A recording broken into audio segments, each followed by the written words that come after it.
खेलदास कोहिस्तानी साहब, ब्रेक पर जाने से पहले मैं पूछ रहा था कि आज तहरीके इंसाफ के कारकुनान बकौल तहरीके इंसाफ के वो पुरअमन एहतजाज करना चाहते थे और फिर हमने फुटेजेस दिखाई भी। मतलब एक तो माजूर शख्स को गिरफ्तार कर लिया लाहौर से और कई सारे कारकुनान और लीडरान गिरफ्तार हुए।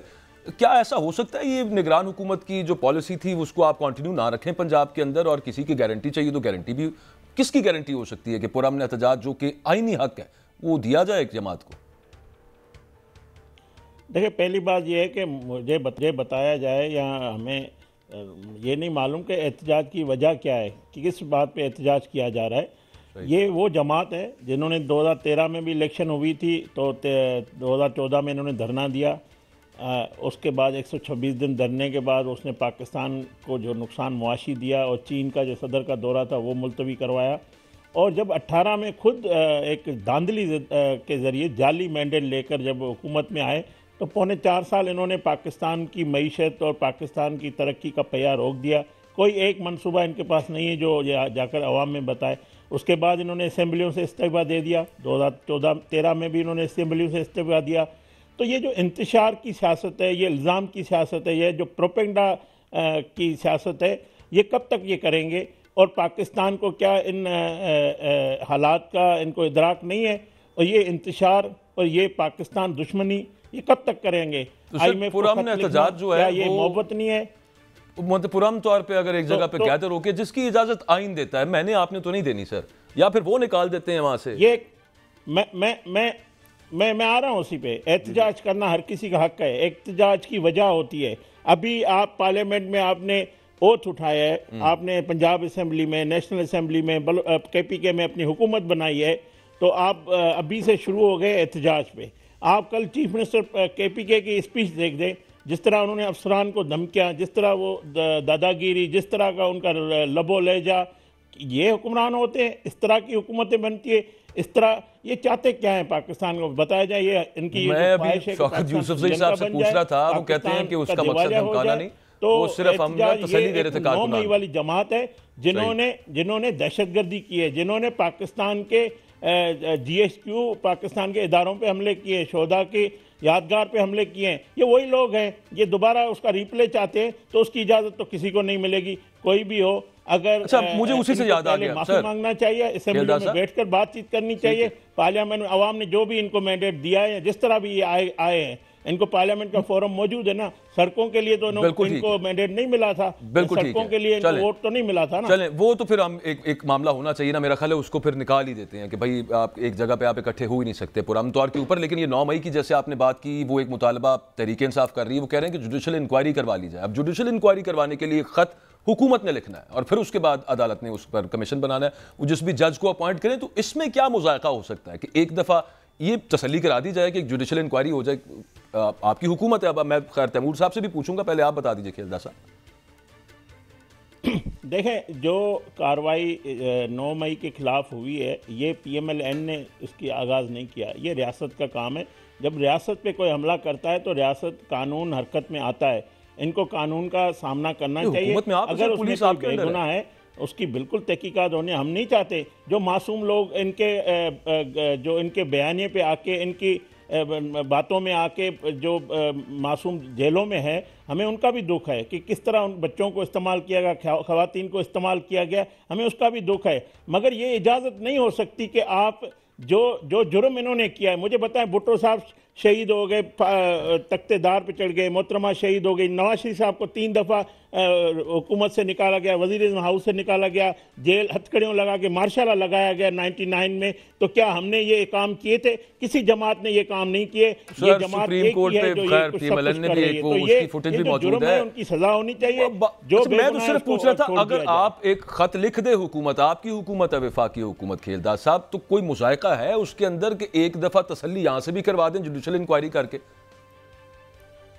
मैं इनको मशवरा देता हूं, इनको जो भी बात करनी है पार्लियामेंट के फोरम में ये आ जाएं। नेशनल असेंबली में इनके पास जो नुमाइंदगी है, जिस जमात में ये मुझे तो ये भी नहीं पता ये कौन सी जमात है, कभी आज़ाद होते हैं, कभी किसी के काउंसिल में शामिल हो जाते हैं। अभी तक तो वो भी डिक्लेयर नहीं। जो भी है बहरहाल पार्लियामेंट में इनके नुमाइंदे मौजूद है, वहाँ पे आके बातचीत करें। पार्लियामेंट का ऐसा फोरम है जहाँ तमाम मसाइल का हल है। बिल्कुल ठीक है, बिल्कुल ठीक है। ये मुतालबा वैसे तैमूर तालपुर साहब असेंबली के फ्लोर पे ही हुआ है, ये कल हमने देखा भी है। आपका इस पे मौक़िफ़ क्या है? आपकी पार्टी के जो चेयरमैन है बिलावल साहब, वो इन रन अप टू इलेक्शंस तकारीर में ये कहते थे कि हमारी हुकूमत आएगी, हम सियासी कैदियों को बाहर निकालेंगे और ये जो बदले लेने वाले मामले हैं इससे बाहर निकलेंगे।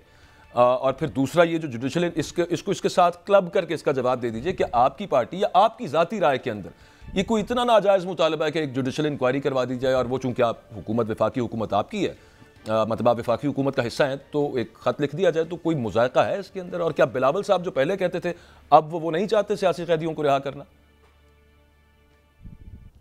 देखिए जी, जो बिलावल साहब कहते थे वो अपनी बात पे दिली तौर कहते थे और उनका ये मकसद था कि अगर वो हुकूमत आएंगे और वो हुकूमत बनाएंगे तो ज़रूर वो सियासी कैदियों की कोशिश करेंगे उन सबको रिहा कराने की, डिपेंडिंग ऑन उनके ऊपर कौन से केसेस हैं। अब सिचुएशन दूसरी है। अब हम हुकूमत में सपोर्ट कर रहे हैं नून लीग को, हम नून लीग के साथ खड़े हुए हैं, तो अब जो भी फैसला होगा वो नून लीग के साथ बैठ के होगा। जाहिर बात है, अब वन वे सेलिंग तो हमारी है नहीं, तो एक बात पर अगर मुत्तफिक होते हैं मियां साहब और चेयरमैन बिलावल भुट्टो साहब, तो मेरे ख्याल मुझे आपकी बात से ऐसे लगा, मैंने इन्फर किया जैसे बिलावल साहब तो यूं चाहते हैं, शायद पीएमएलएन नहीं चाहती कि सियासी कैदियों को और बदले की सियासत को खत्म किया जाए। नहीं, मेरा ये मकसद बिल्कुल था। मेरा मकसद ये था कि अब हम सिंगल वे सेलिंग नहीं कर सकते हैं। अब जो भी फैसले होंगे वो नून लीग के साथ बैठ के होंगे। तो अगर नून लीग और पीपल्स पार्टी साथ बैठती है और हम ये मौक़िफ़ लाते हैं और एक पेज पे आते हैं, तो हम उस पर कोशिश कर सकते हैं। अगर नहीं तो फिर उस पर भी हमें दुश्वारी पेश आएगी, क्योंकि हम जो भी फैसले आगे करेंगे वो मिल बैठ कर करेंगे।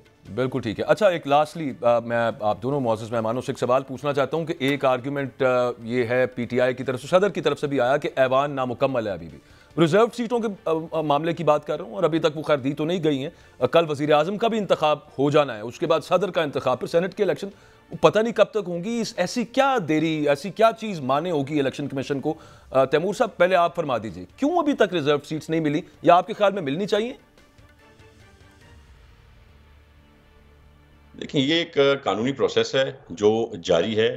ये लोग अलग अलग निशानों पे खड़े होके आए हैं। इंडिपेंडेंट्स कभी कहलाते हैं, कभी सुन्नी तहरीक के हिस्सा बन जाते हैं, तो बड़ा कन्फ्यूजन है। मेरे ख्याल से हम यही कहेंगे, बड़ा सिंपल स्ट्रेट पीपल्स पार्टी का जो है वो मौक़िफ़ है कि जो भी कानून के हिसाब से है वो होना चाहिए और मिलना चाहिए, और हमारी तरफ से कोई ऐसी रुकावट नहीं है कि जिसमें आप कह सकें कि हमने इन सीटों में कोई डिले किया। इनके अपने कॉम्प्लिकेशंस इतने ज़्यादा हैं कि इनके अपने वकील समझ नहीं सकते कि अपने इश्यूज़ को कैसे सॉल्व करेंगे।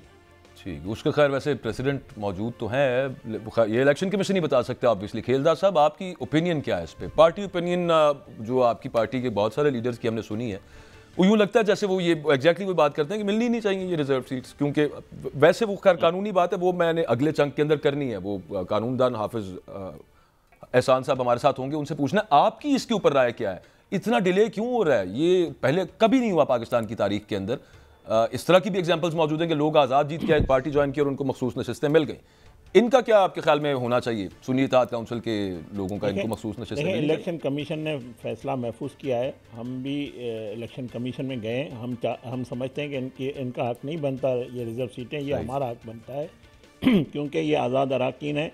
इन्होंने पार्टी ज्वाइन जो जमात इन्होंने जिसका इंतखाब किया है वो जमात इलेक्शन नहीं लड़ी है, उसका सरबराह खुद आज़ाद इलेक्शन लड़ा है। तो वो नुमाइंदगी 1, 2, 3 मेंबरान उनके नेशनल असम्बली में या वहाँ मौजूद नहीं है पंजाब में। तो एक तो वो बात है। दूसरी बात है कि ये जो मखसूस सीटों की वो पार्टी जो भी होती है वो लिस्ट जमा कराती है इलेक्शन से पहले। 24 दिसंबर आखिरी तारीख थी लिस्ट जमा कराने की, वो भी इन्होंने जमा नहीं सर जी, वो तो एक टेक्निकलिटी है कि वो एक सेक्शन 105 है इलेक्शन एक्ट 2017 का, लेकिन दूसरी तरफ 51(6)D article constitution of Pakistan का मौजूद है। लेकिन आपका हक कैसे बनता है, मुझे ये बताइए ना सर। कमीशन को एक खत लिख चुका है, ये खत आप कह रहे हैं हमारा हक बनता है, मैं ये समझने से कासिर हूं, आपका हक कैसे बनता है उनकी मखसूस नशिस्तों पर? देखें, जब ये 265 अराकीन हैं, 91 आप निकालेंगे वो आज़ाद अराकीन, तो जो 174 या जो भी बनते हैं समथिंग, वो उन पार्टियों का जो भी जितनी पार्टियां PMLN, Peoples Party, JUIF, IPP और क्यू लीग जो भी जमातें हैं उनको ये तकसीम होनी चाहिए हमारे हिसाब से। तो फैसला तो इलेक्शन कमीशन को करना है, वो फैसला महफूज है। उन्होंने हमारी बात भी सुनी है, पीपल्स पार्टी की भी सुनी है, MQM की भी सुनी है, खुद इनकी सुन्नी काउंसिल के वकीलों की भी सुनी है, सबकी बात सुन लिए। मैं समझता हूँ कानून के मुताबिक फैसला होना चाहिए। हमारा आर्ग्यूमेंट बिल्कुल कानून के मुताबिक है और कानून के मुताबिक ही फैसला आएगा तो इंशाल्लाह जो जिसका हक है उनको मिलेगा।